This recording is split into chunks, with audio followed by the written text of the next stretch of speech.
Constituição Federal, Título 5, da Defesa do Estado e das Instituições Democráticas, Capítulo 1, do Estado de Defesa e do Estado de Sítio.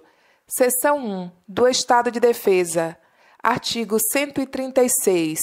O Presidente da República pode, ouvidos o Conselho da República e o Conselho de Defesa Nacional, decretar estado de defesa para preservar ou prontamente restabelecer, em locais restritos e determinados, a ordem pública ou a paz social ameaçadas por grave e iminente instabilidade institucional ou atingidas por calamidade de grandes proporções na natureza.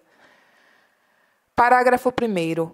O decreto que instituiu o estado de defesa determinará o tempo de sua duração, especificará as áreas a serem abrangidas e indicará nos termos e limites da lei as medidas coercitivas a vigorarem dentre as seguintes. Inciso 1. Restrições aos direitos de, alínea A, reunião, ainda que exercida no seio das associações. Alínea B, sigilo de correspondência. Alínea C, sigilo de comunicação telegráfica e telefônica. Inciso 2.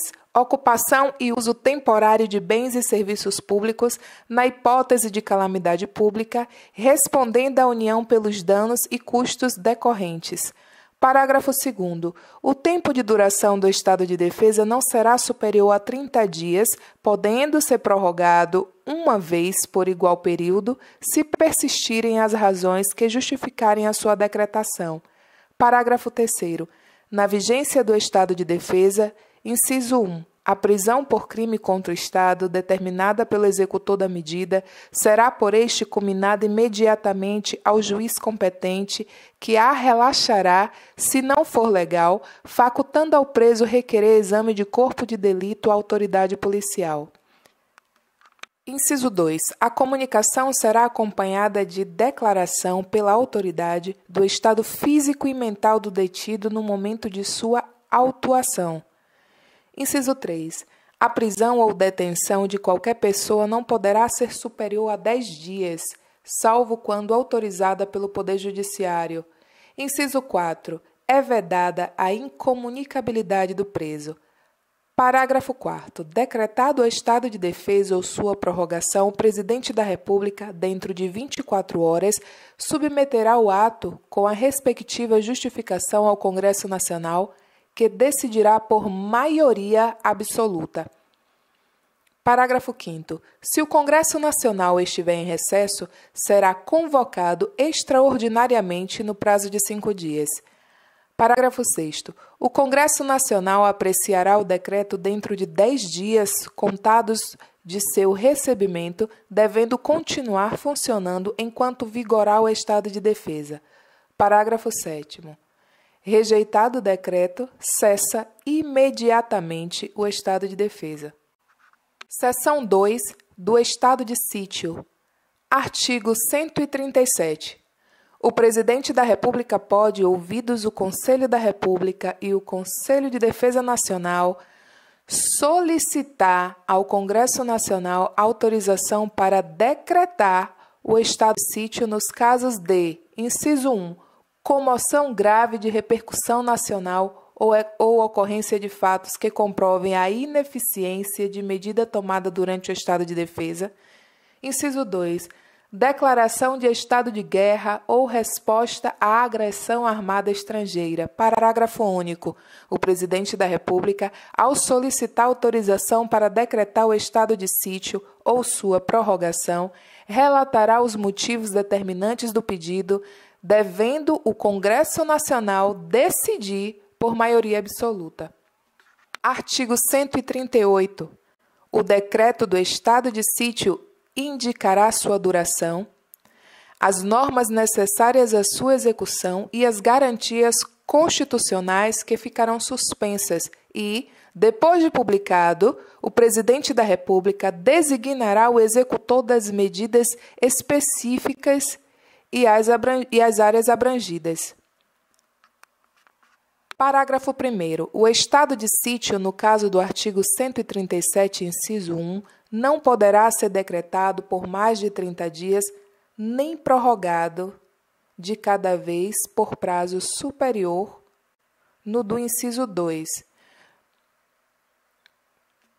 poderá ser decretado por todo o tempo que perdurar a guerra ou a agressão armada estrangeira. Parágrafo 2º. Solicitada autorização para decretar o estado de sítio durante o recesso parlamentar, o presidente do Senado Federal de imediato convocará extraordinariamente o Congresso Nacional para se reunir dentro de 5 dias a fim de apreciar o ato.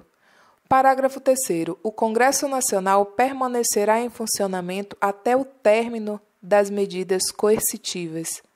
Artigo 139. Na vigência do estado de sítio decretado com fundamento no artigo 137, inciso 1, só poderão ser tomadas contra as pessoas as seguintes medidas.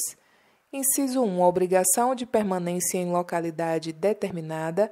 Inciso 2. Detenção em edifício não destinado a acusados ou condenados por crimes comuns. Inciso 3. Restrições relativas à inviolabilidade da correspondência, ao sigilo das comunicações, à prestação de informação e à liberdade de imprensa, radiodifusão e televisão na forma da lei. Inciso 4. Suspensão da liberdade de reunião. Inciso 5. Busca e apreensão em domicílio. Inciso 6. Intervenção nas empresas de serviço público. Inciso 7. Requisição de bens. Parágrafo único.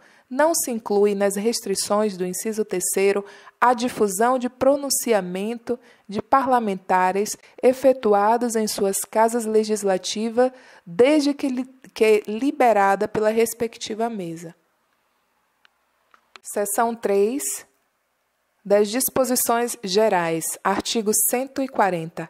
A mesa do Congresso Nacional, ouvidos os líderes partidários, designará comissão composta de 5 de seus membros para acompanhar e fiscalizar a execução das medidas referentes ao estado de defesa e ao estado de sítio. Artigo 141.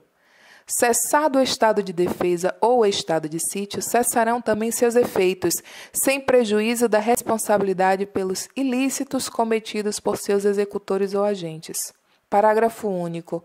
Logo que cesse o estado de defesa ou o estado de sítio, as medidas aplicadas em sua vigência serão relatadas pelo Presidente da República em mensagem ao Congresso Nacional com especificação e justificação das providências adotadas com relação nominal dos atingidos e indicação das restrições aplicadas. Capítulo 2 das Forças Armadas. Artigo 142.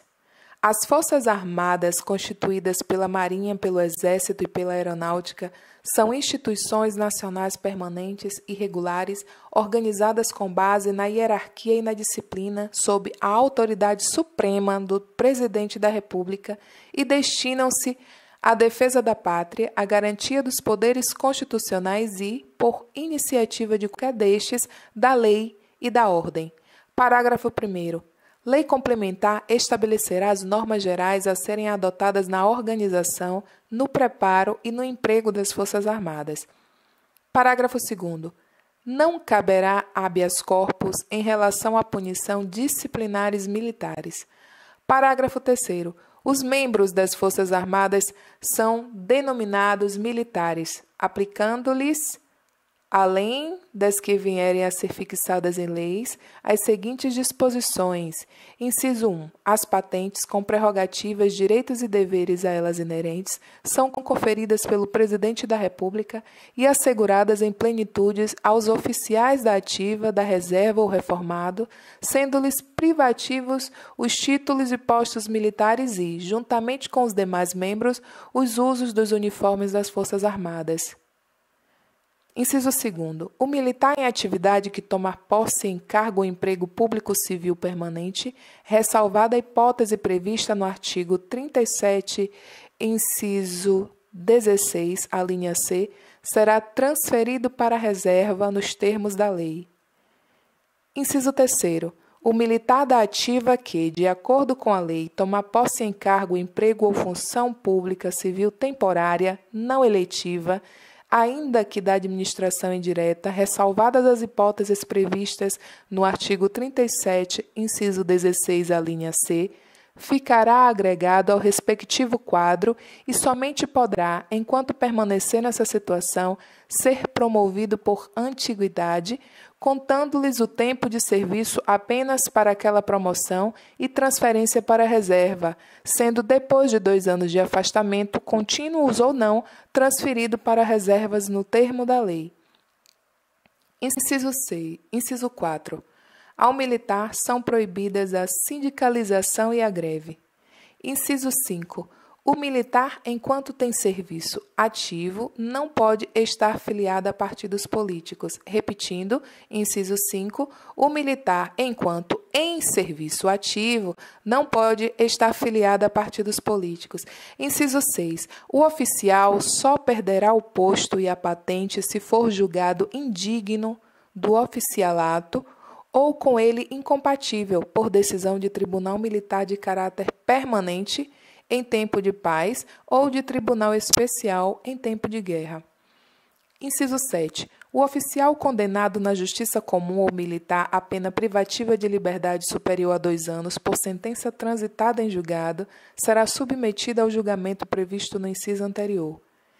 Inciso 8º. Aplicam-se aos militares o disposto no artigo 7º, inciso 8, 12, 17, 18, 19 e 25, e no artigo 37, incisos 11, 13, 14 e 15, bem como na forma da lei e com prevalência da atividade militar, no artigo 37, inciso 16, a linha C. Inciso 10. A lei disporá sobre o ingresso nas Forças Armadas, os limites de idade, a estabilidade e outras condições de transferência do militar para a inatividade, os direitos, os deveres, a remuneração, as prerrogativas e outras situações especiais do militares, consideradas as peculiaridades de suas atividades, inclusive aquelas cumpridas por força de compromissos internacionais e de guerra. Artigo 143. O serviço militar é obrigatório nos termos da lei. Parágrafo 1º. Às Forças Armadas compete, na forma da lei, atribuir serviço alternativo aos que, em tempo de paz, após alistados, alegarem imperativo de consciência, entendendo-se como tal o decorrente de crença religiosa e de convicção filosófica ou política para se eximirem de atividades de caráter essencialmente militar. Parágrafo 2º. As mulheres e os eclesiásticos ficam isentos do serviço militar obrigatório em tempo de paz, sujeitos, porém, a outros encargos que a lei lhes atribuir. Capítulo 3 da Segurança Pública. Artigo 144. A segurança pública, dever do Estado, direito e responsabilidade de todos, é exercida para a preservação da ordem pública e da incolumidade das pessoas e do patrimônio através dos seguintes órgãos. Inciso 1, Polícia Federal. Inciso 2, Polícia Rodoviária Federal. Inciso 3, Polícia Ferroviária Federal. Inciso 4, Polícias Civis. Inciso 5, Polícias Militares e Corpo de Bombeiros Militares. Inciso 6, Polícias Penais Federais, Estadual e Distrital. Parágrafo 1º. A Polícia Federal, instituída por lei como órgão permanente, organizado e mantido pela União e estruturado em carreira, destina-se a: Inciso 1. Apurar infrações penais contra a ordem política e social ou em detrimento de bens, serviços e interesses da União ou de suas entidades autárquicas e empresas públicas, assim como outras infrações cuja prática tenha repercussão interestadual ou internacional e exija repressão uniforme, segundo se dispuser em lei. Inciso 2. Prevenir e reprimir o tráfico ilícito de entorpecentes e drogas afins, o contrabando e o descaminho, sem prejuízo da ação fazendária e de outros órgãos públicos nas respectivas áreas de competência. Inciso 3. Exercer a função de polícia marítima, aeroportuária e de fronteira. Inciso 4. Exercer com exclusividade as funções de Polícia Judiciária da União. Parágrafo 2º. A Polícia Rodoviária Federal, órgão permanente organizado e mantido pela União e estruturado em carreira, destina-se, na forma da lei, ao patrulhamento ostensivo das rodovias federais. Parágrafo 3º. A Polícia Ferroviária Federal, órgão permanente organizado e mantido pela União e estruturado em carreira, destina-se, na forma da lei, ao patrulhamento ostensivo nas ferrovias federais. Parágrafo 4º. As polícias civis, dirigidas por delegados de polícia de carreira, incumbem, ressalvada a competência da União, as funções de polícia judiciária e a apuração de infrações penais, exceto as militares. Parágrafo 5º. As polícias militares cabe a polícia ostensiva e a preservação da ordem pública. Aos corpos de bombeiros militares, além das atribuições definidas em lei, incumbe a execução de atividades de defesa civil.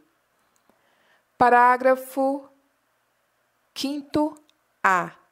As polícias penais, vinculadas ao órgão administrador do sistema penal da unidade federativa a quem pertence, cabe a segurança dos estabelecimentos penais. Parágrafo 6º. As polícias militares e os corpos de bombeiros militares, forças auxiliares e reserva do Exército subordinam-se, juntamente com as polícias civis e as polícias penais estaduais e distrital, aos governadores dos estados, do Distrito Federal e dos territórios. Parágrafo 7º. A lei disciplinará a organização e o funcionamento dos órgãos responsáveis pela segurança pública de maneira a garantir a eficiência de suas atividades. Parágrafo 8º. Os municípios poderão constituir guardas municipais destinadas à proteção de seus bens, serviços e instalações, conforme dispuser a lei. Parágrafo 9º. A remuneração dos servidores policiais integrantes dos órgãos relacionados nesse artigo será fixada na forma do parágrafo 4º do artigo 39. Parágrafo 10º. A segurança viária exercida para a preservação da ordem pública e da incolumidade das pessoas e do seu patrimônio nas vias públicas. Inciso 1. Compreende a educação, engenharia e fiscalização de trânsito, além de outras atividades previstas em lei que assegurem ao cidadão o direito à mobilidade urbana eficiente e, inciso 2, compete, no âmbito dos estados, do Distrito Federal e dos municípios, aos respectivos órgãos ou entidades executivas e seus agentes de trânsito estruturarem em carreira na forma da lei.